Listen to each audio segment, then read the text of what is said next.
Welcome to my YouTube channel super academy. तो I M Mukhtiar. तो मेरे प्रिय विद्यार्थियों, आज जो हमारी क्लास होने वाली है वो क्लास होने वाली है भारतीय संविधान। और हमारे भारतीय संविधान में हमारा जो टॉपिक चल रहा था आर्टिकल, क्या चल रहा था? आर्टिकल। तो आर्टिकल में हमने पिछली क्लास में कल तक कहाँ तक समझे थे? तो आप मुझे कमेंट कीजिए।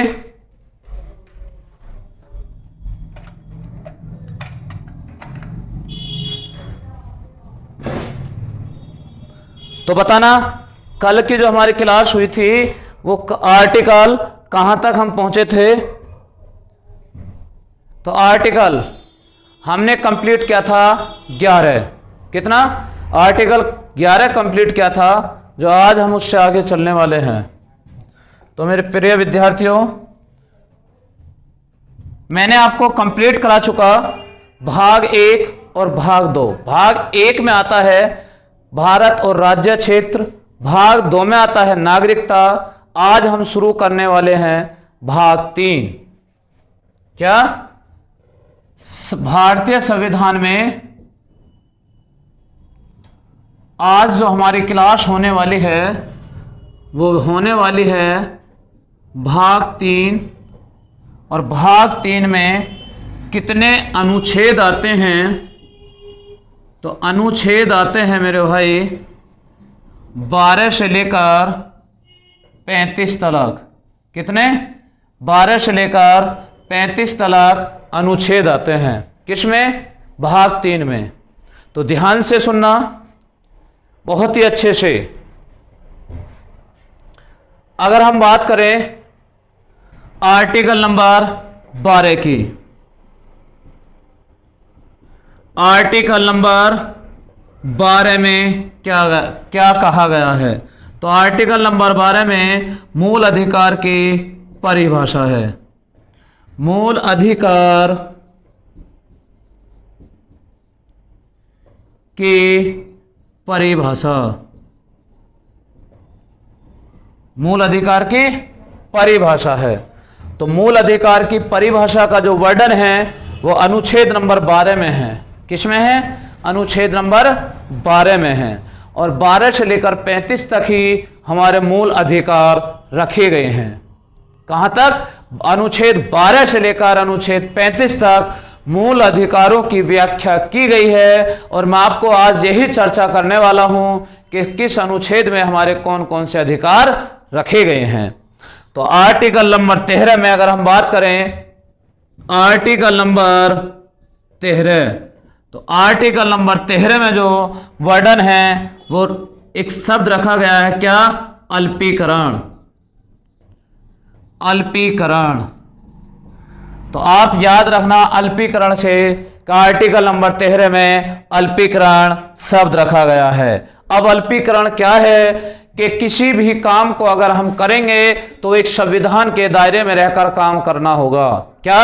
संविधान के दायरे में रहकर काम करना होगा। उसको ही एक नाम दिया गया है अल्पीकरण। आर्टिकल नंबर या अनुच्छेद नंबर 14,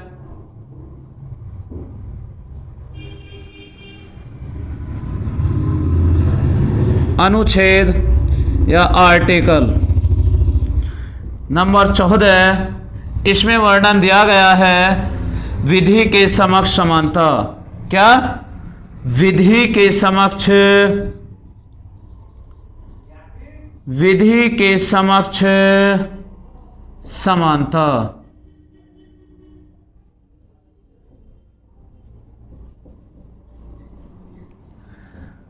अगर मैं आपसे कहूं विधि के समक्ष समानता, एक समानता जो विधि के समक्ष समानता है ये किस आर्टिकल से किस आर्टिकल तक फॉलो होता है? तो आर्टिकल नंबर 14 से आर्टिकल नंबर 18 तक आता है। किस तक? आर्टिकल नंबर 14 से लेकर आर्टिकल नंबर 18 तक आता है। तो अब देखते हैं 14 में क्या रखा गया है, 15 में क्या है। विधि का मतलब होता है कानून। क्या? विधि का मतलब होता है कानून। और समक्ष का मतलब होता है समान, सामने। और समानता का मतलब सबको समान अधिकार। तो विधि के समक्ष समानता, तो अनुच्छेद नंबर 14 में लिखा गया है कि कानून के सामने सब बराबर हैं। क्या है? कानून के सामने सब बराबर हैं। ये बात किस में कही गई है? अनुच्छेद नंबर 14 में ये बात कही गई है। बात क्लियर? बात करते हैं अनुच्छेद नंबर 15। अनुच्छेद नंबर 15 या आर्टिकल, अब देखिए इसमें क्या रखा गया है। अनुच्छेद नंबर 15 में रखा गया है कि किसी भी धर्म कोमा जाति, लिंग, धर्म, जाति, लिंग या धर्म स्थान, धर्म स्थान नहीं सॉरी जन्म स्थान, जन्म स्थान के आधार पर किसी के साथ कोई भेदभाव नहीं किया जाएगा। फिर से ध्यान देना, अनुच्छेद नंबर 15 में ये बात कही गई है कि धर्म यानी धर्म के आधार पर या जाति के आधार पर या लिंग के आधार पर या जन्म स्थान के आधार पर कोई भेदभाव नहीं होगा। यानी कानून के सामने सब बराबर हैं। ये बात किस में कही गई? अनुच्छेद नंबर 14 में कानून के सामने सब बराबर हैं। लेकिन कानून के सामने सब बराबर हैं, किसी के साथ भेदभाव नहीं किया जाएगा, चाहे किसी भी धर्म का हो, चाहे वो व्यक्ति किसी भी जाति का हो, चाहे वो लिंग कोई भी हो, चाहे वो उसका जन्म स्थान कहीं भी हो।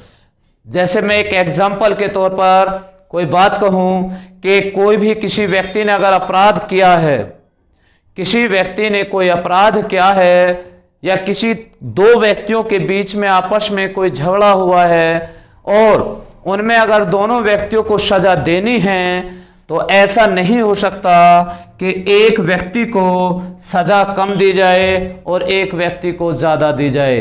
किसी को ऐसा नहीं होगा कि किसी का धर्म देखकर उसे कम सजा दी जाए और किसी का कोई दूसरा धर्म देखकर उसे ज़्यादा सजा दी जाए। यानी चाहे किसी का कोई भी धर्म हो, सजा सबको बराबर ही मिलनी है। या चाहे किसी की कोई भी जाति हो, जाति के आधार पर भी किसी कोई भेदभाव नहीं किया जाएगा। चाहे वो पुल्लिंग हो, चाहे वो स्त्रीलिंग हो, अगर अपराध एक जैसा ही किया है तो सजा बराबर ही मिलेगी। पुल्लिंग या स्त्रीलिंग के आधार पर कोई भेदभाव नहीं किया जाएगा। ना ही किसी जन्म स्थान के आधार पर किसी के साथ भेदभाव किया जाएगा। ऐसा नहीं कि हाँ जी अयोध्या में हमारे राम जी का जन्म हुआ है तो अगर ये व्यक्ति अयोध्या से है तो इसे हम माफ कर दें, या इसने ऐसा अपराध किया है तो इसका जन्म अयोध्या में हुआ है और वहाँ अयोध्या में हमारे राम जी का जन्म हुआ है, तो ऐसा कोई नहीं, ऐसा कोई भेदभाव नहीं किया जाएगा। तो किसी भी जन्म स्थान के आधार भी किसी के साथ कोई भेदभाव नहीं किया जाएगा।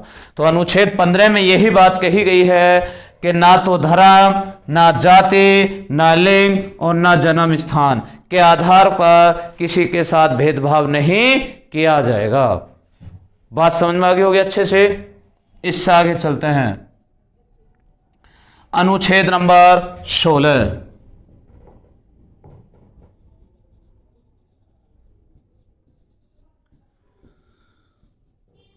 अनुच्छेद नंबर 16। अब देखिए अनुच्छेद नंबर 16 में किस चीज का प्रावधान है। अनुच्छेद 16 में लोक नियोजन की समानता, लोक नियोजन की समानता। अब इसमें क्या है? लोक नियोजन की समानता। लोक का मतलब सरकारी और नियोजन का मतलब होता है नौकरी। लोक का मतलब सरकारी, नियोजन का मतलब होता है नौकरी। तो सरकारी नौकरी में किसी के साथ कोई भेदभाव नहीं किया जाएगा। सरकारी नौकरी में सबको समान रखा जाएगा। क्या? सरकारी नौकरी में सबको समान रखा जाएगा, किसी को किसी के साथ कोई भेदभाव नहीं किया जाएगा, यानी लोक नियोजन की समानता। बात समझ में आ गई होगी। इसके बाद अगर हम बात करते हैं अनुच्छेद नंबर 17, अनुच्छेद नंबर 17,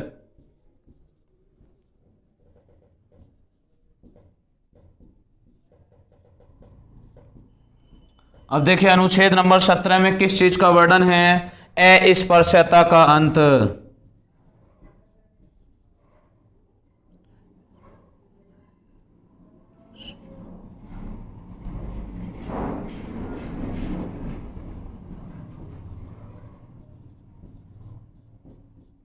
अस्पृश्यता का अंत।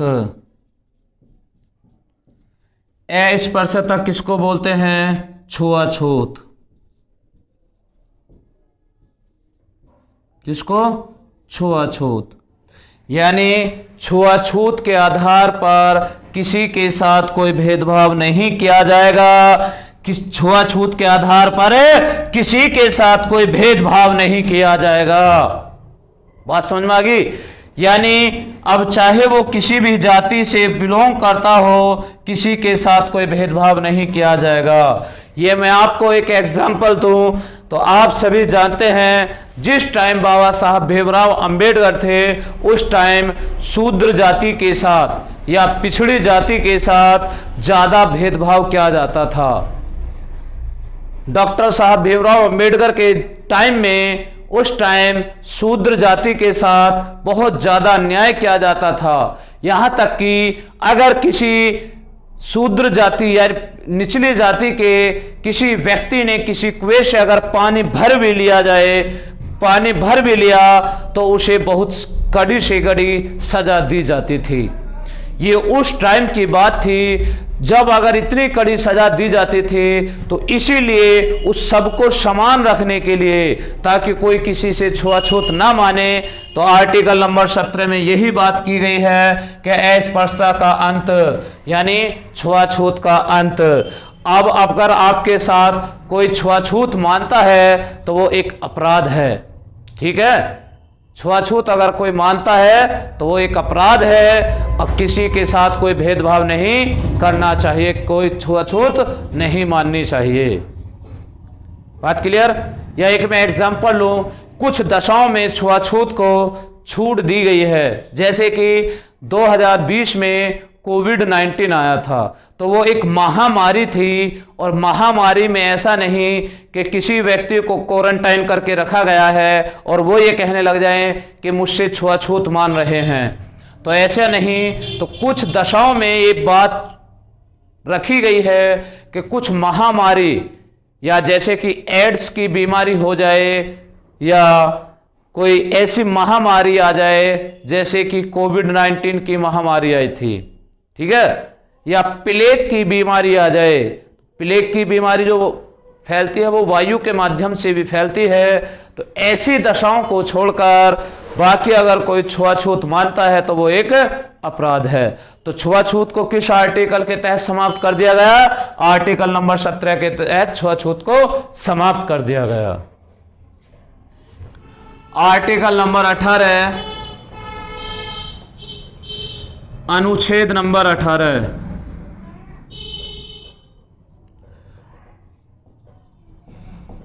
अनुच्छेद नंबर 18, अनुच्छेद 18 में किस चीज का वर्णन है? तो इसमें कहा गया है उपाधियों का अंत। किसका? उपाधियों का अंत। उपाधियों का अंत।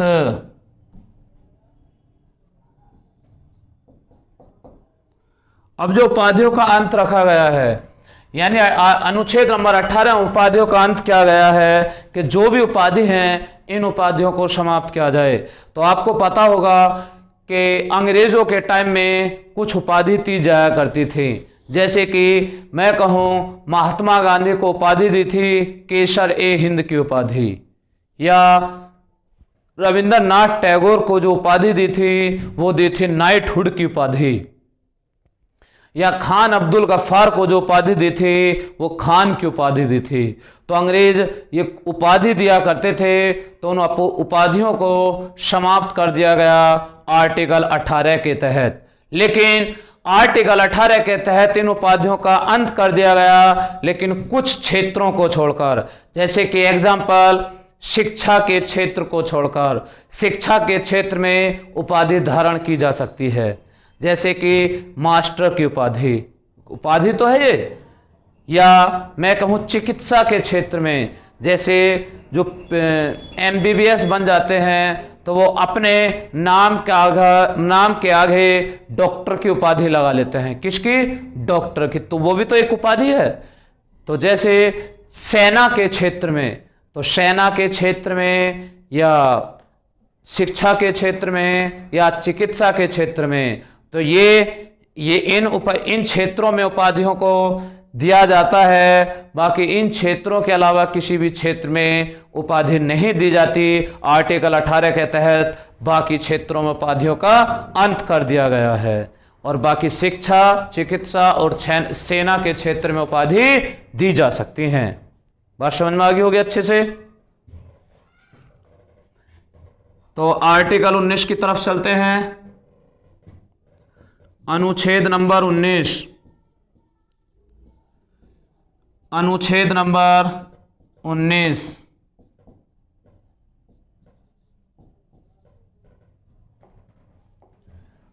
इसमें बोलते हैं प्रेस की स्वतंत्रता। प्रेस की स्वतंत्रता। अब देखिए आर्टिकल 19 में क्या क्या वर्णन दिया गया है।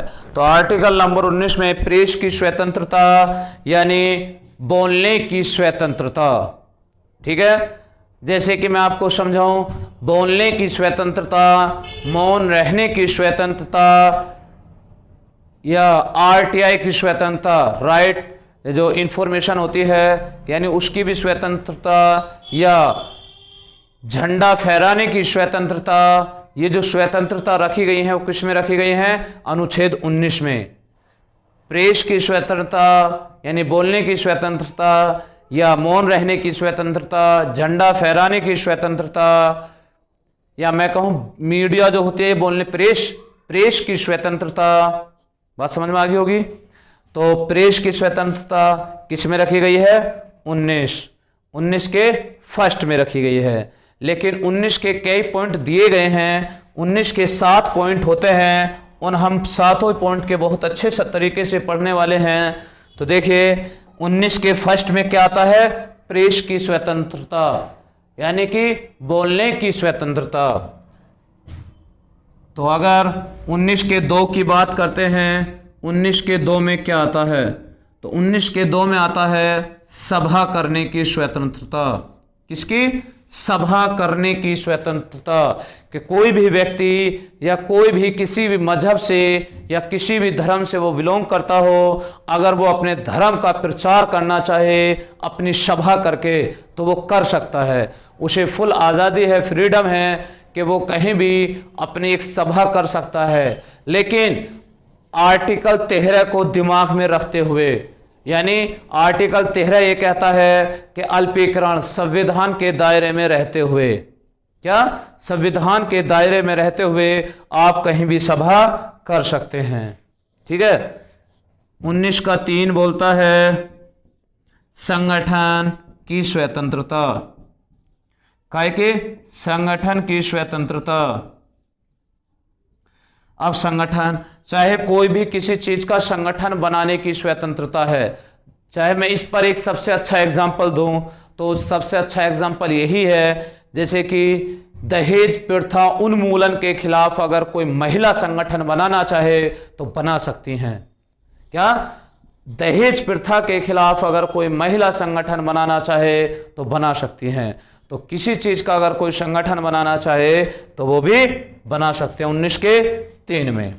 19 के 4 में यह बात कही गई है, 19 के 4 में ये बात कही गई है कि घूमने की स्वतंत्रता, घूमने की स्वतंत्रता।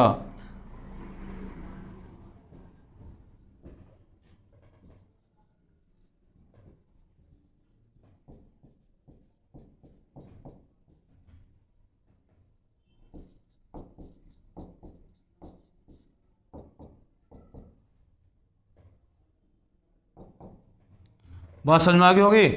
सभा करने की स्वतंत्रता, संगठन बनाने की स्वतंत्रता और 4 में घूमने की स्वतंत्रता।